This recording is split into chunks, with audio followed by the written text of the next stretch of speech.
पृथ्वी पर जन्म लेने वाला हर जीव कई तरह के बंधनों में जकड़ा हुआ होता है। इन बंधनों से मुक्त होने का एक ही तरीका है, भगवान की भक्ति। अगर भगवान प्रसन्न हो गए तो वह अपने भक्त को मायावी दुनिया के हर दुख से दूर कर देते हैं, यहां तक कि उसे जन्म मरण के बंधन से भी मुक्त कर देते हैं। 8 चिरंजीवियों में से आखिरी 3 की कहानी भगवान की भक्ति की महिमा बताती है। आइए एक एक करके इन तीनों लोगों के बारे में जानते हैं। असुरराज हिरण्यकश्यप के पुत्र प्रहलाद की विष्णु भक्ति जगत विख्यात है। इन्हीं प्रहलाद के वंश में जन्म हुआ राजा बलि का। राजा बलि भी अपने पूर्वज प्रहलाद की तरह भगवान विष्णु के अनन्य भक्त थे। पटना के पंडित शास्त्री बताते हैं कि कश्यप ऋषि की पत्नी दिति के 2 पुत्र थे, हिरण्यकश्यप और हिरण्याक्ष। हिरण्यकश्यप के 4 पुत्र थे, अनुहल्लाद, हल्लाद, भक्त प्रहलाद और संहल्लाद। प्रहलाद के कुल में विरोचन जन्मे और उन्हीं के पुत्र थे राजा बलि। राजा बलि संपूर्ण दक्षिण भारत के अधिपति थे। उन्होंने महाबलीपुरम में राजधानी बनाई थी।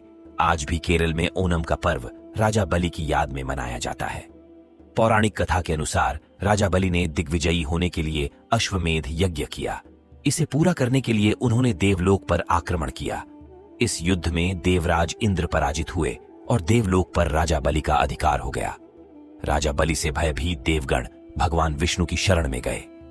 श्रीहरि ने देवताओं को सुझाव दिया कि वे असुरों के साथ संधि कर लें और उनके सहयोग से समुद्र मंथन करें। समुद्र मंथन से अमृत मिलेगा, उसे पीकर देवता अमर हो जाएंगे और असुरों का विनाश कर देंगे। भगवान विष्णु के परामर्श के अनुसार देवता असुरों के पास पहुंचे, उन्हें अमृत का लालच दिया और उनसे संधि कर ली।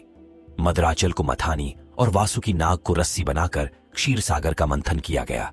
इससे 14 रत्न निकले, कालकूट विष, कौस्तुभ मणि, पारिजात वृक्ष, वारुणी सुरा, लक्ष्मी, भगवान धन्वंतरी, चंद्रमा, पुष्पक विमान, ऐरावत हाथी, पांचजन्य शंख, रंभा अप्सरा, कामधेनु गाय, उच्चैःश्रवा घोड़ा और अंत में अमृत कुंभ निकला।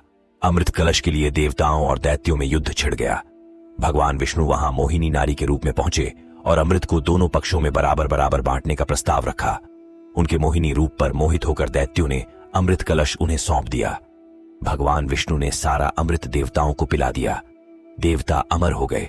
इससे क्रोधित होकर दैत्यों ने फिर देवताओं पर आक्रमण कर दिया। अमृत पान किए देवता इस युद्ध में असुरों पर भारी पड़े।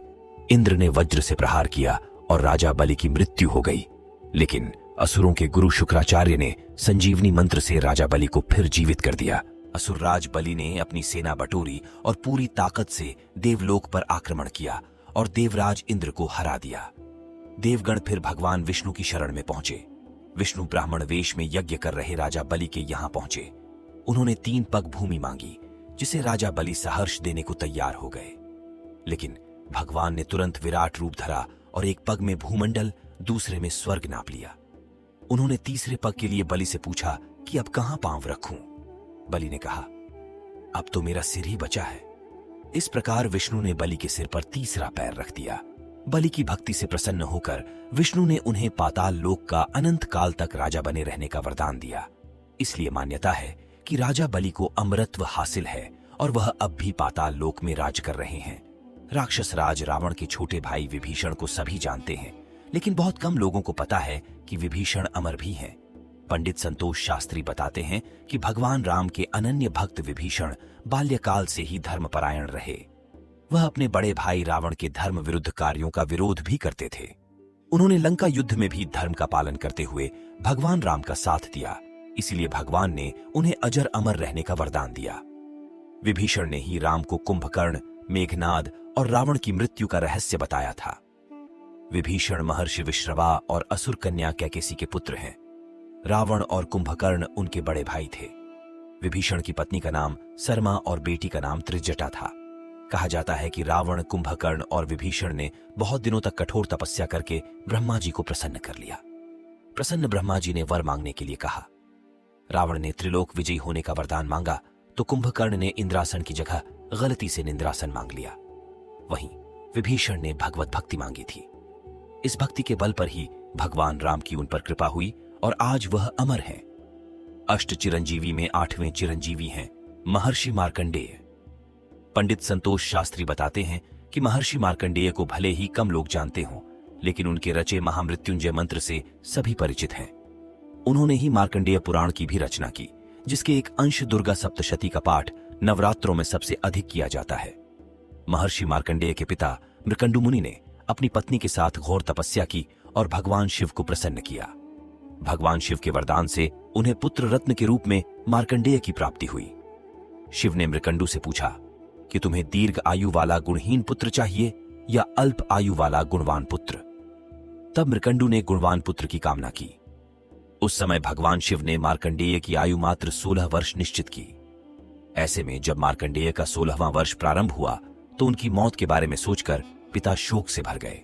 कारण पूछने पर जब पिता ने मार्कंडेय को अल्पायु की कथा बताई, तब वह माता पिता की आज्ञा लेकर दक्षिण समुद्र के तट पर चले गए और शिवलिंग स्थापित कर आराधना में जुट गए। तय समय पर यमराज उनके प्राण हरने पहुंचे। तब मार्कंडेय ने कहा, मैं शिवजी की महामृत्युंजय जाप से स्तुति कर रहा हूं, इसे पूरा कर लूं तब तक ठहर जाओ। मगर काल नहीं माना। उसने बलपूर्वक बालक मार्कंडेय के प्राण निकालने चाहे। ठीक उसी समय शिवलिंग से महादेव प्रकट हुए और काल की छाती पर चरण से प्रहार किया। मार्कंडेय की भक्ति से प्रसन्न भगवान शिव ने न सिर्फ उनकी रक्षा की, बल्कि हमेशा के लिए काल मुक्त करके अमर बना दिया। शास्त्रों में महामृत्युंजय मंत्र को मृत्यु से रक्षा करने वाला महामंत्र माना जाता है। इस वीडियो के बारे में आपके क्या विचार हैं, हमें कमेंट करके जरूर बताएं। अगर ये वीडियो आपको पसंद आया हो तो इसे लाइक जरूर कर दीजिएगा, और अगर आप इस चैनल पर नए हो तो इसे सब्सक्राइब जरूर कीजिएगा। ये वीडियो देखने के लिए धन्यवाद। जय श्री राम।